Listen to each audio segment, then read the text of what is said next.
Hey, what do you say, Seattle hockey fans? Late night episode here, but we have a jam-packed one. We're going to recap IIHF Worlds. We have a good reads about our boy Chris Drieger, and then we're going to catch you up on the Kansas City Mavericks getting ready to bring their ECHL playoff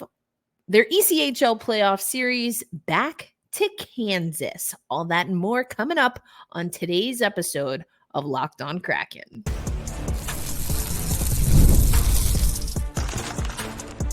You are Locked On Kraken, your daily podcast on the Seattle Kraken. Part of the Locked On Podcast Network, your team every day.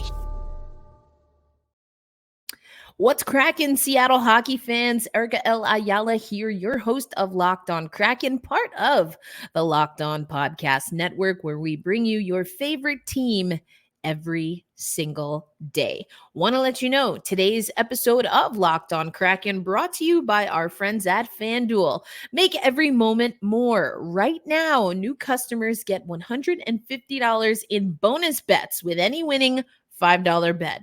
That's $150 with any winning $5 bet. Visit FanDuel.com/locked on to get started. And the way we're going to get started on this episode, if you're watching on YouTube, you got to forgive me. I'm actually going to flip our bullet points here. We're going to get to all of those points, but they might not quite be in order because I want to start us off with a conversation about IIHF World. I almost said Women's Worlds. IIHF Men's World Championships happening in Czechia. And we've got plenty of Seattle Kraken members in action. And you can also read about the action over at NHL.com/Kraken. It's one of those, and we've talked about this on the podcast before, but the Seattle Kraken website's doing a great job doing a day-to-day update on the World Championships. And we got plenty of guys that have been in World Championships. We've got 6 players that are going to advance to the knockout stages, the quarterfinal stages. And again, all of that information you can find on NHL.com/Kraken. And you can see the graphic here. You've got from, I guess if you're looking at the graphic from left to right is the full slate of guys, including Andre Burakovsky for Team Sweden, Brandon Tanev, Jamie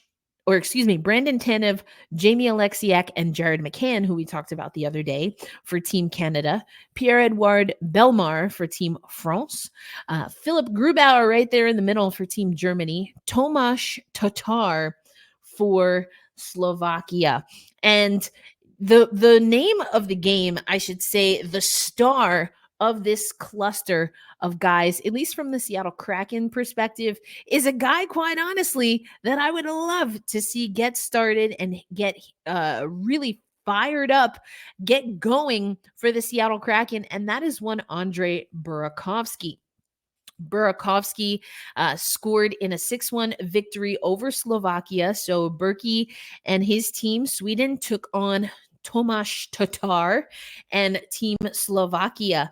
And now you can see here, I'm reading this stat line: 4 goals and 6 assists in 7 games. Only 4 players notched higher point totals in the preliminary round than our guy, Andre Burakovsky. I saw something on social media saying, hey, what do we need to see some of that for Andre Burakovsky in a Kraken uniform? I think the obvious answer is he's got to stay healthy. We all know that, right? I've talked about it ad nauseum this past season in particular. And listen, you can't put everything in the Berkey basket, but I do like, from what I've been able to see from World Championships, he's playing free. He's playing with, he's just looking hungry for the net. And, I mentioned this when we were hearing from Jaden Schwartz a little bit about centerman in the Seattle Kraken system under our first ever head coach, Dave Haxtell, and how there's just a lot of workload that's specifically centerman, but perhaps all players. Pierre-Edouard Bellemare has talked about that. Well, he is a centerman, but there's a heavy workload on forwards. And I have said, I've been on the record saying, I don't have a problem with that. Hockey is a hard sport, and you should be able to grind it out. You should be able to put in the work. Now, the question becomes, and how does this relate to Burakovsky? The question becomes, though, is the system going to overwork players that you really want to play loose and free because they're creative, because they are elite level scorers? And I think that's a valid question. I don't really think that the Seattle Kraken roster is built in a way where we can say, Berkey, listen, just do what you got to do and shoot the dang puck. We can't afford that luxury right now. But is that a coaching issue or is that a front office issue? Again, big question that we've been asking. And later into the offseason, as we really get towards the next training camp, I'm going to keep talking about this because I've been on the record. If you are an everydayer or an OGer, I understand why you definitely wanted to, at minimum, evaluate Dave Haxtell. I get it. I can even entertain getting rid of him. I mean, the ship has sailed, so to speak. He's gone, right? See ya. Can't do anything about it. But we've been talking about this for a while. But I'm a little bit, I don't agree with you, the folks, I should say, who are saying this was all on Dave. No. And I fear, as I have for at least an off season and a half, let's say, that's probably being generous, being a little conservative. I've been nervous. I've been wanting, in Ron we trust, right? But there's just something about this front office as we now look from a distance of 3 seasons. There's just something that's not clicking here. Anyway, I digress. Andre Burakovsky looking great for country. And, I talk about this when I do the women's hockey spotlight every other Friday on Locked On NHL, the Locked On NHL podcast. We talk about this in women's hockey. Hillary Knight is sometimes one of those players that I talk about that, they play a little bit different, perhaps, when it's international play. They play a little bit different when there's a medal on the line. I don't personally like that. I'm not going to say I don't understand it. Hey, this is sports. And hey, coming up clutch, I like a workhorse, though. I really do. So, I want to see whatever's happening with Berkey. And I mentioned Tanev's stats the other day, too. I want to see those guys find that fuel for the Kraken. And here's the thing. Listen, I'm going to go into the U.S. women's national team. This is soccer for a second here. Crystal Dunn, for the first time in forever, I did not mean to make that Disney reference, but let's go with it. For the first time in what feels like forever, is on the national team as a striker, as a forward. Sometimes you play in a club system differently than you play for your national team. And there's always a debate on whether the coach for the national team has it right or the coach for your club has it right. And sometimes it goes back and forth, as it has for Crystal Dunn. Some of you know what I'm talking about. I apologize. This is Locked On Kraken. I get it. I'm not going to go into super detail right now, but you can always send me specific questions if you want me to explain that a little bit more. But just know that Crystal Dunn is one of those players. Brianna Stewart is one of those players that maybe has been playing out of position, and you'll love it because they have that ability. Okay, Jared McCann, right? These are comps, but at an elite international level. These are comps to Jared McCann playing center. Can he do it? Absolutely. Can Crystal Dunn do it? Absolutely. Can Stewie do it? Absolutely. Should he have to? Should they have to? And for me, I think that this is why World Championships is important for the Seattle Kraken, because maybe we're going to start asking some of these questions, or at least I hope the coaching staff that we have by next season is going to ask some of these questions. Are we going to see role changes? I think that might be a little bit tough. depending on what offseason changes we make, which of course includes the coaching staff. So, watching World Championships, take a look. What do you think? What are the best roles, if not specific positions, but what are the best roles for these guys that we have left in the tournament for Team Canada? For Hockey Canada, Tanev, Alexiak, McCann. For Team Sweden, Berkey, Burakovsky. Slovakia, Tomáš Tatar, who, we got to see what's going on there. Before I move on from this, because again, I wanted to mention Worlds, but I have so many questions. But here's what we've got. We've got coming up on May 23rd, Canada versus Slovakia. We have Switzerland versus Germany. So we'll get to see Gruby in action again. We'll see the US versus Czechia and Sweden versus Finland. These are the games on Thursday. Those are quarterfinal matchups. And, again, I'm looking to see how some of these guys play on their international team and if the new coaching staff for the Seattle Kraken can get a little innovative. And if the front office will also get innovative. If they want to activate Burakovsky, look at who he has on his international squad. How can the Seattle Kraken within the salary cap replicate some of that without hurting some of the other players? But if we're saying all the eggs in the Berkey basket, maybe you need to give the guy some support like what he has for his national team. Coming up next on Locked On Kraken, I actually want to go over to the Kansas City Mavericks. No, it's not explicitly a Mavericks Monday, but it's also the playoffs. We got a lot to talk about. So we're going to switch over to the Mavericks and make sure you take a look, whether you're watching on YouTube or whether you're watching are listening on any audio platform, including the Sirius SXM app, where you can find your favorite Locked On Kraken shows. Make sure you take a look because we're going to have some conversations with Tato Had and Jessica Campbell that I couldn't quite get out to you immediately after the interviews, but that I still think are worthwhile as both teams continue on in the playoffs. So make sure that you are locked on Kraken because there'll be some extra episodes coming out throughout the next handful of days. But coming up next, as I mentioned on Locked On Kraken, I want to talk about the Kansas City Mavericks. And then I read this earlier today, and then I saw when I got back from a few engagements that the Seattle Kraken tweeted it. But chef's kiss on this interview. I believe it's on AHL.com. We'll talk about it. Chris Driedger. If you are an everydayer, if you're an OGer, if you're an insider, you know that Chris Driedger gives some very thoughtful interviews, and this is one that I'm classifying as a good read.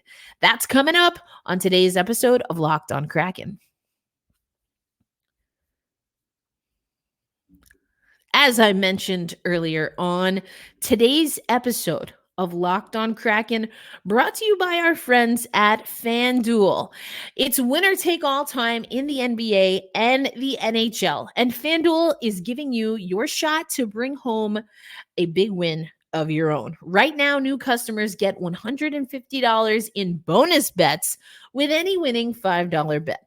That's $150 to bet on spreads, money lines, player props, and more. Visit FanDuel.com/lockedon and make every playoff shot count.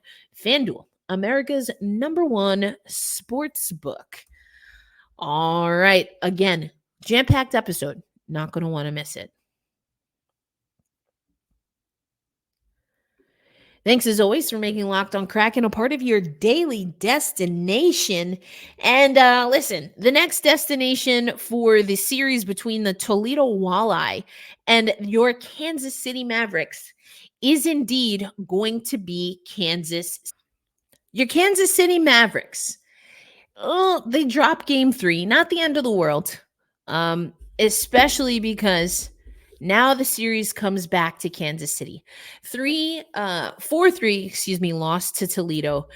Toledo scored first. They got the only goal in the first frame. 5 goals in the second stanza.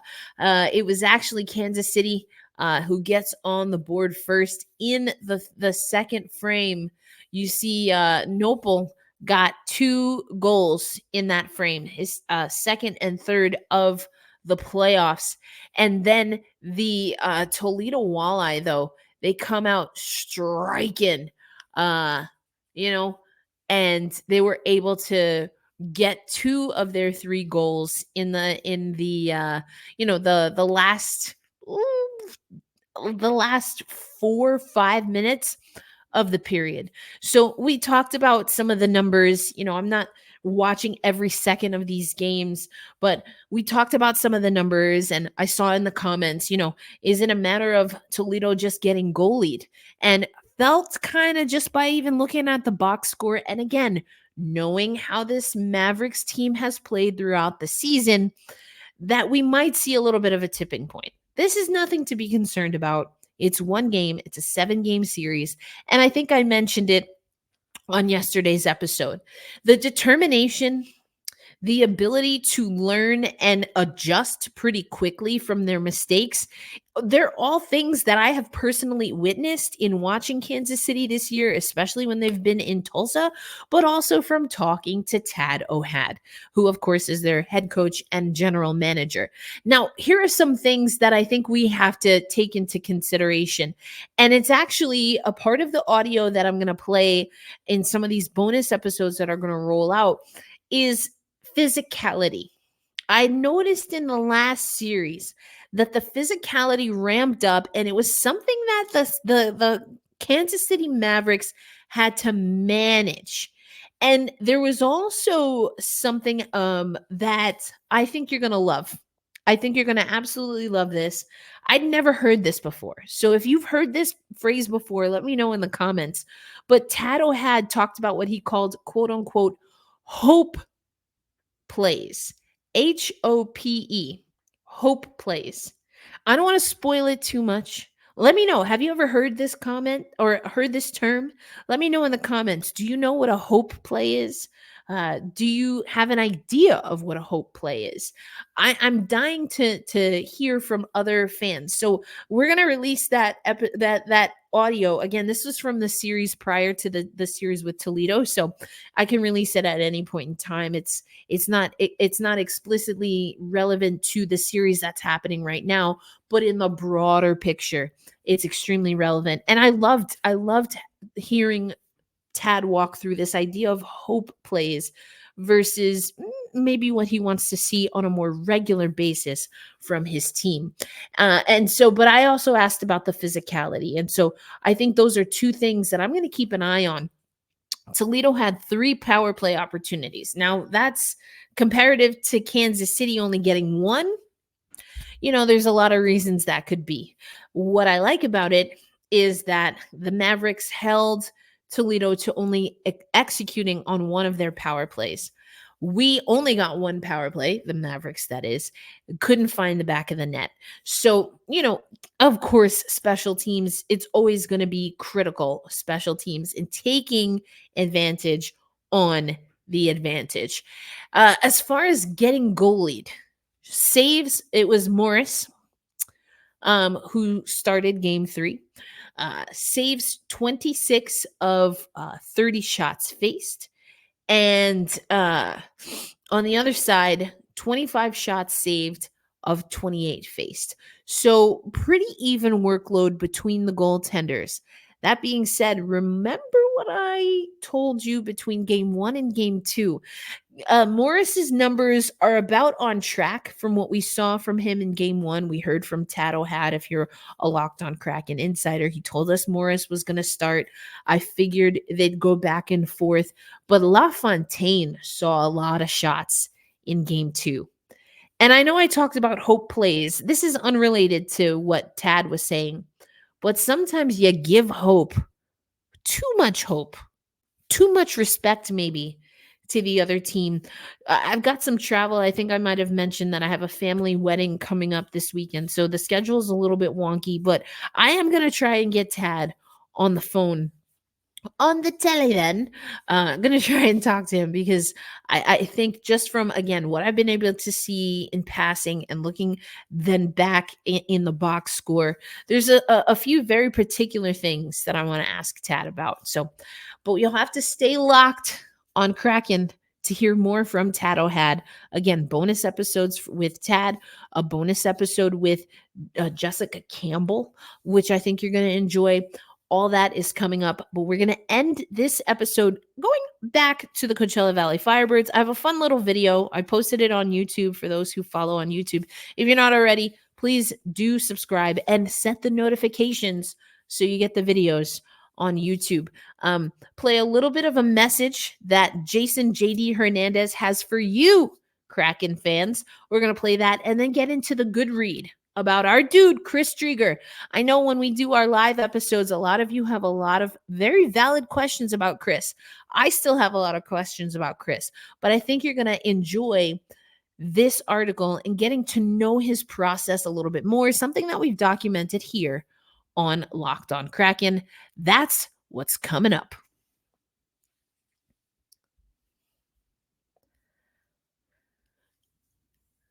All right, Seattle hockey fans, Erica L. Ayala here. And if you've been listening to the show for a little bit, you know that the Seattle Kraken are not in the playoffs. You also know that two of our affiliates, our only two affiliates, are in the playoffs in their respective Calder Cup in the AHL and Kelly Cup in the ECHL playoffs. And we just talked a little bit about the Kansas City Mavericks. They're looking to regain control of the series and hopefully close it out when they host game 4 and 5 over the weekend. That's coming up. But we want to get into Goodreads. We have a Goodreads for you. For those who are OGs, we were doing Goodreads a long time ago. We had Katie Strang on. I've talked about Ryan S. Clark a few times. Haley Salvian has been on to talk about Goodreads. But we're going to go back to Goodreads and hear a little bit about Drieger's process from his injury. It actually is going to be full circle because, talk about international play. But before we do that, I have a message from someone that you might know, someone that hopefully you love and respect, and that's Jason JD Hernandez, not only a host here in the Locked On NHL community and family, but also the voice, your PA voice for the Coachella Valley Firebirds. He had a message after the series sweep of a team that he is also familiar with, the Ontario Reign. So I'm going to kick it over to JD. Hey, what do you say? This is your public address voice for the Firebirds and Locked On correspondent, Jason JD Hernandez, with this update. The Coachella Valley Firebirds have swept the Ontario Reign in 3 games with the final score of 3-2 Sunday night here at Toyota Arena. Cole Lind led the way with 2 goals on this game, and Chris Drieger had the second star with 23 saves. And now the Firebirds await their opponent for the Western Conference Finals, which will be between the Firebirds and either the Milwaukee Admirals or the Grand Rapids Griffins. Stay tuned to Locked On Kraken for more. Back to you, Erica. Thanks so much, JD. Coming to us live from the arena. You'll love that. And JD has committed to do a little bit more of those. And of course, when he and I can connect in person, we will do that. But I'm always grateful for his contributions. I love that he's not only in the Locked On family, the Locked On NHL family, but also a part of the Firebirds and Mavericks and Kraken family.